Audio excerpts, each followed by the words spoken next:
Welcome to BookPilot, your destination for powerful ideas from the world's most impactful books. I'm absolutely thrilled to have you tuning in today. We are going to dive deep into a true classic, Robert Kiyosaki's transformative book, Rich Dad, Poor Dad. Now, why does this book matter? Well, if you've ever felt like you're working incredibly hard, but just not getting ahead financially, this audio summary is going to break down exactly why. We'll explore Kiyosaki's central idea that the wealthy build their lives and, more importantly, their mindsets completely differently than everyone else. It's a real game changer. Let's get into it.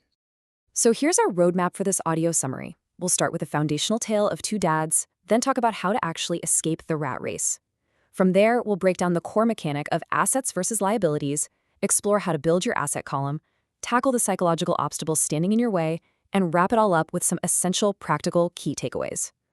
All right, let's jump straight into section 1, the tale of two dads, and how a simple shift in mindset can change absolutely everything. You see, this whole philosophy stems from when Robert Kiyosaki was just 9 years old. He noticed this incredibly stark contrast between two father figures in his life. First, there was his real dad, a highly educated teacher who constantly struggled with money. Robert calls him his poor dad. Then, he had his best friend Mike's dad, an 8th grade dropout who happened to run multiple successful businesses. He's the rich dad. The difference in their mindsets was just night and day. The poor dad was all about extreme specialization and chasing job security. Whenever he saw something with a high price tag, his default reaction was simply, I can't afford it. But the rich dad? He prioritized financial literacy and taking calculated risks. Instead of making a dead-end statement, he'd ask a question, how can I afford it? That little reframe is huge. Saying I can't afford it literally shuts your brain down, but asking, how can I afford it? Well, that forces your mind to open up and actually hunt for creative solutions. Which brings us nicely to section 2, escaping the rat race, or as Kiyosaki calls it, life's push. When young Robert and his friend Mike actually asked the rich dad to teach them how to make money, he didn't just sit them down in a boring classroom. He knew that life is the ultimate teacher, and, life usually teaches by pushing you around a bit. So he gave them a push. In week 1, he puts these 9-year-old kids to work in a sweltering convenience store, dusting canned goods for a meager 10 cents an hour. Obviously, by week 3, Robert is completely fed up. He feels like a slave, he's totally frustrated, and he's ready to just march right in and quit. But then, in week 4, Rich Dad pulls a massive twist. He tells them they're going to keep working, but now for free. No way, right? But he did this for a reason, to force them to stop obsessing over a paycheck. And you know what?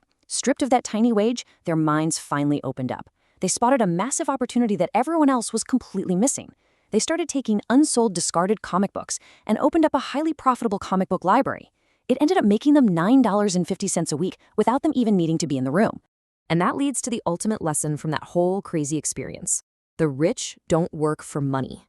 Think about it. Most people are completely trapped in the rat race by two super powerful emotions, fear and greed. The fear of being broke forces them to seek out a secure job. But the second they get that paycheck, greed kicks in. They start thinking about all the shiny new things they can buy, which causes them to spend more, and then they have to work even harder to keep up. It's an endless cycle. The rich, however, step entirely outside of that emotional trap. They figure out how to make money work for them. Let's move on to section 3, assets versus liabilities. This is the absolute core mechanic of wealth building. I want you to pay close attention to this, because this concept is incredibly simple, yet it's the exact reason why so many highly educated, hardworking adults still struggle to make ends meet. To understand wealth, you really just need to look at two financial concepts: the income statement, which tracks your income and expenses, and the balance sheet, which tracks your assets and liabilities.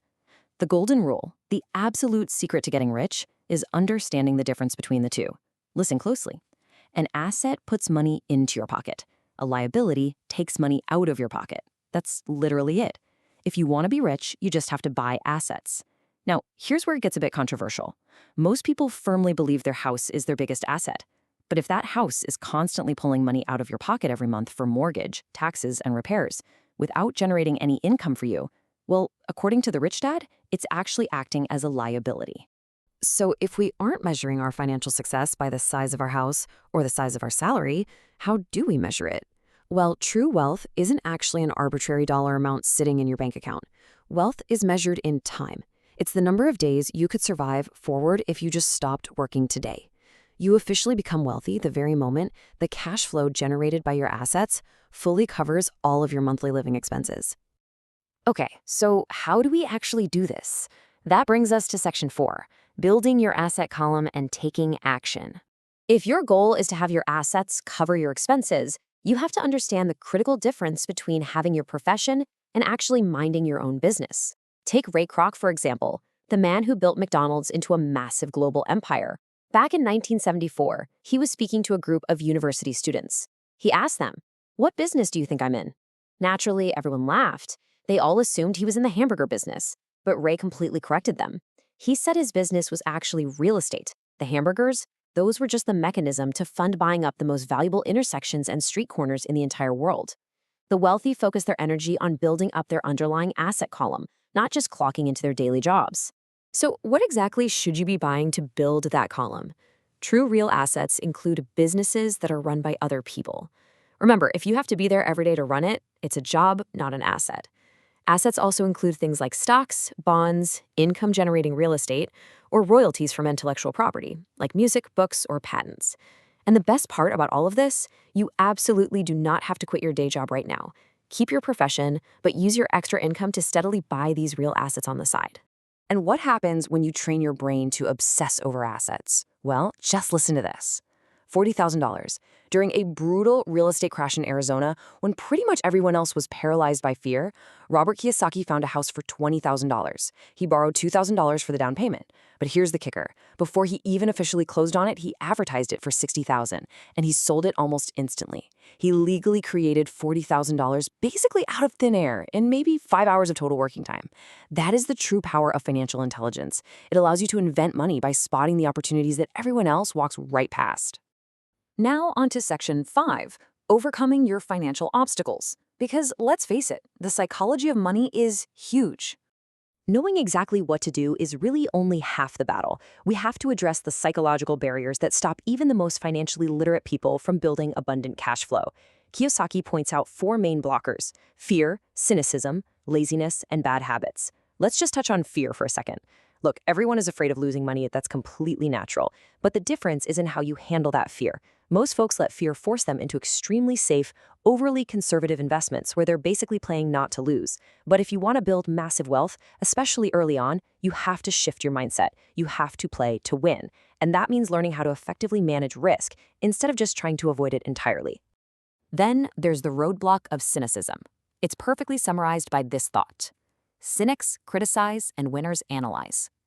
Think about how often we listen to a doubting neighbor or even our own internal voice of self-doubt, and we just let a phenomenal opportunity slip right through our fingers. Robert shares a wild story about a friend who backed out of a highly profitable real estate deal for one simple reason. A neighbor told him it was a bad idea. Listening to the cynics around you will completely blind you to the opportunities that the winners are actively analyzing and seizing. Another major hurdle is our bad habits, and perhaps the most counterintuitive habit in this entire audio summary is this rule: pay yourself first. You see, the poor dad always paid his bills first and then tried to save whatever was left over. Spoiler alert, there was usually nothing left over. But the rich dad, he paid himself first by immediately putting money straight into his asset column, even if he was short on cash that month. Now you might be thinking, that's crazy. But why did he do it? Because the immense pressure from his creditors calling and the government complaining forced him to get financially creative. He used that very pressure as fuel to go out and invent brand new ways to generate more income. We have covered some incredible ground today. Let's bring it all home in section 6, essential practical key takeaways. It's time to distill all of these powerful concepts into an immediate, actionable blueprint you can start using today. Here are the core pillars to remember. First, work to learn, not just for a paycheck. Robert once met a brilliantly talented Singaporean journalist who desperately wanted to be a best-selling author, but she was deeply offended when he suggested she take a simple course in sales. Don't let your ego hold you back. You have to learn a little about a lot to truly succeed. Second, build that asset column diligently, and do it while keeping your daytime job for stability. Third, recognize that the wealthy use legal corporate structures to minimize their taxes and protect their assets. That's not a secret loophole. It's just a factual reality of how the financial game is played. And finally, constantly train your mind. Train it to analyze situations and spot the hidden opportunities that the rest of the world is just blindly walking past. As we wrap up, I want to leave you with one single, highly provocative question to chew on. Are you working for money, or is your money working for you? Changing that dynamic is the absolute key to true financial freedom. If you enjoyed this audiobook summary and want to discover more powerful ideas from great books, subscribe to BookPilot and stay tuned for more.